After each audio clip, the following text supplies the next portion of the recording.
Hello friends, welcome back to our own channel wealth growth. तो friends, इस video के अंदर हम इंडिया इन्फोटेक स्टॉक के बारे में बात करने वाले। एक पेनी स्टॉक है। तो ये स्टॉक प्रेजेंटली 1.37 रुपीज़ के आसपास चल रहा है। मतलब ₹1 के आसपास इसकी प्राइस यहाँ पे चल रही है। एक पेनी स्टॉक है। तो क्विकली हम इसके फंडामेंटल के ऊपर एक बार नजर डाल लेते हैं। देखिए, पेनी स्टॉक है तो उसके फंडामेंटल डेफिनेटली खराब होंगे ही।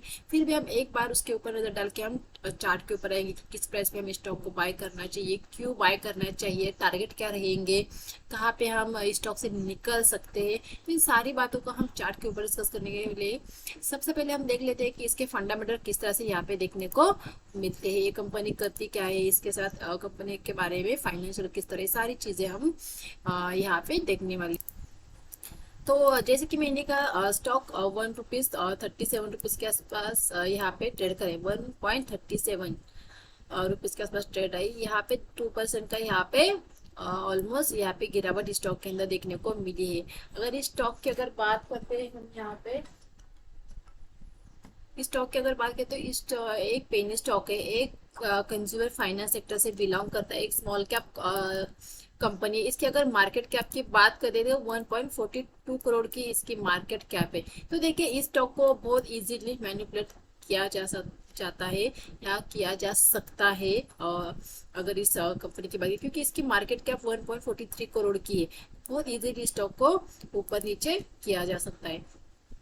तो अगर इसकी फाइनेंशियल की अगर बात कर तो कंपनी का रेवेन्यू जो यहाँ पे बढ़ता हुआ दिख रहा है यहाँ पे। तो इस ईयर में और प्रीवियस ईयर के अंदर तो ईबिटा की बात करें तो ईबिटा यहाँ पे हमें माइनस में चल रहा था, यहाँ पे प्लस में आता हुआ दिख रहा है। इसके अलावा नेट इनकम की अगर बात करते हैं, नेट इनकम भी यहाँ पे माइनस में चल रहा था पिछले 2-3 सालों से, लेकिन अब यहाँ पे ये प्लस में आता हुआ दिख रहा है। मतलब कंपनी धीरे धीरे धीरे धीरे प्रोग्रेस कर रही है। देखिए, ये पेनी स्टॉक है। सिर्फ फाइनेंशियल एक साल के अंदर चेंज होने से कंपनी के अंदर उतने चेंजेस नहीं आएंगे, क्योंकि स्टॉक की प्राइस 1.37 रुपीज के आसपास चल रही है। इसका मतलब एक नहीं कि कंपनी पिछले साल लॉस में थी, इस साल प्रॉफिट में आई तो ये स्टॉक ₹1000 का हो जाएगा।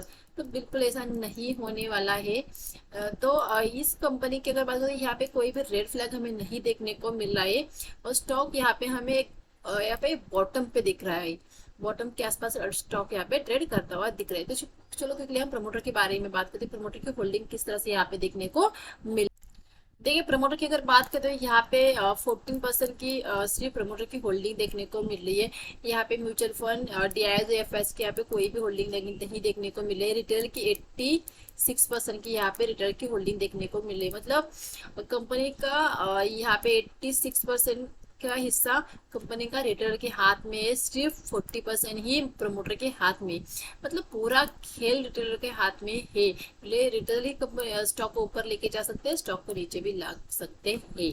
तो इस बात को भी समझ लो कि हम ही है जो स्टॉक को ऊपर नीचे कर सकते हैं, क्योंकि 86% हिस्सेदारी प्रमोटर के हाथ में या रिटेलर के हाथ में, सिर्फ 40% प्रमोटर के हाथ में है।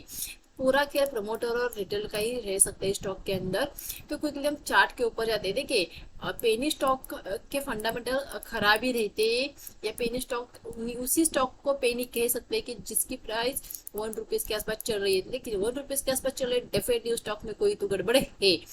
तो फंडामेंटल के ऊपर सिर्फ अपने नजर डालिए कि चलो देख तो लेते भाई किस तरह से है। तो सारा खेल या सारी चीजें हमें चार्ट के ऊपर ही देखने को मिल सकती है कि चार्ट पे हमें किस तरह से स्टॉक दिख रहा है।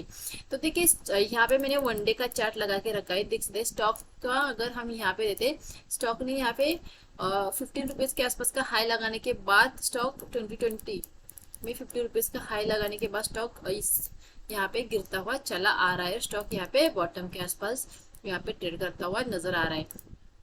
यहाँ पे स्टॉक ने डबल बॉटम लगाया है। देखिए, पेनी स्टॉक है या लार्ज कैप स्टॉक है या मिड कैप स्टॉक है, कोई भी स्टॉक को पैटर्न काम करते हैं। तो लास्ट वीडियो में हमने ऐसे एक पेनी स्टॉक को डिस्कस किया था, जहाँ पे पैटर्न ने डेफिनेटली यहाँ पे काम किया था। देखिए इसका मतलब ये नहीं कि पैटर्न फेल नहीं होते, डेफिनेटली पैटर्न फेल होते हैं, लेकिन हम एक चांस ले तो सकते हैं। हमारे पास एक सेटअप तो आता है ना कि हाँ यहाँ पे एक डबल बॉटम लगाए तो हम इसी बॉटम के इस तरीके से स्टॉक में एंटर कर सकते हैं एक मोमेंटम के लिए। देखिए हम इन स्टॉक को लेके 10 साल तक नहीं रखने वाले, हम इस स्टॉक को सिर्फ मोमेंटम के लिए बाय कर रहे हैं। अगर हमें इस स्टॉक के अंदर अगर 2 दिन में ही अच्छे रिटर्न्स मिले तो डेफिनेटली स्टॉक से निकल जाएंगे, 2 महीने में अच्छे रिटर्न्स मिले तो डेफिनेटली स्टॉक से निकल जाएंगे, चाहे हमारा कल ही एसएल हिट हो जाए डेफिनेटली हम निकल जाएंगे।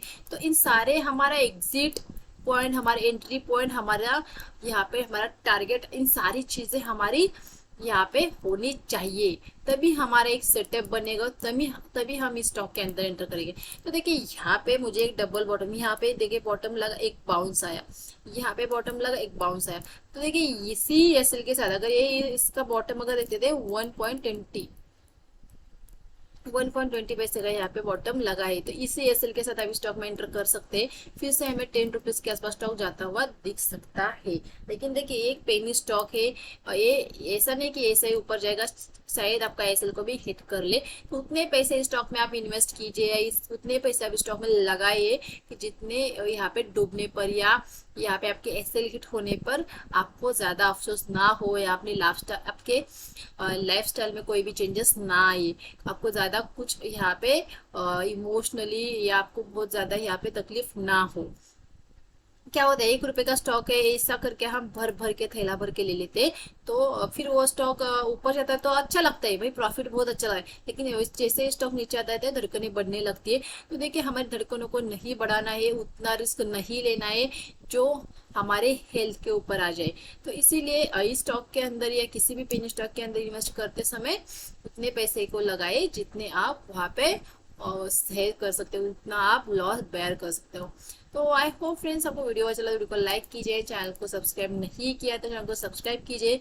और ये स्टॉक सिर्फ हमने सजेस्ट किया है, लेना न लेना ये आपका डिसीजन है, आप खुद भी सारी चीज़ों का एनालिसिस कीजिए, आपको किस तरह से लग रहा है, और उसके बेसिस पे, अपने ओन एनालिसिस के बेसिस पे आपको स्टॉक को सिलेक्ट करना चाहिए। तो थैंक यू।